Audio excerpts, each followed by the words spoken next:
अस्सलाम वालेकुम जी। उम्मीद है कि सारे ठीक होंगे। मैं तुहाडा वीर मोहसन मलिक ते अज आपां देखांगे तहसील हासिलपुर दा पिंड 143 मुराद। अगर तुहानूं भी पिंड सोहना लगे, वीडियो सोहनी लगे, लाइक ते शेयर करना नहीं भुलना। लाइक ते शेयर लाजमी करना है। Thank you.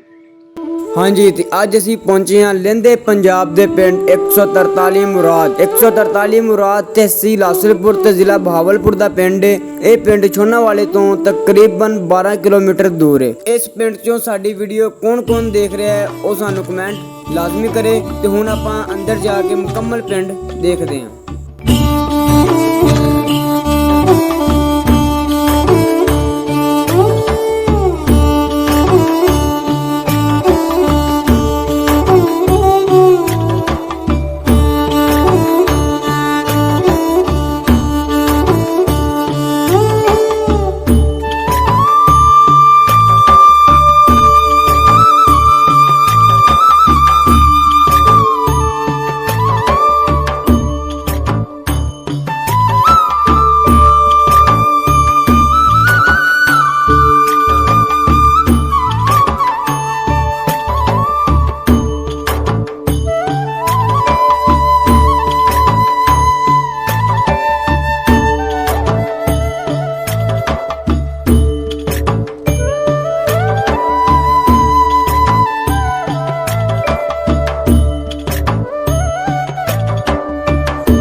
एक 143 मुराद पिंड तुहानू किदां दा लग्या ये तुसी सानू कमेंटां दे विच लाजमी दसना है। ते अगली वीडियो किहड़े पिंड दी बनाई है ये भी तुसी कमेंट करना है। Thank you.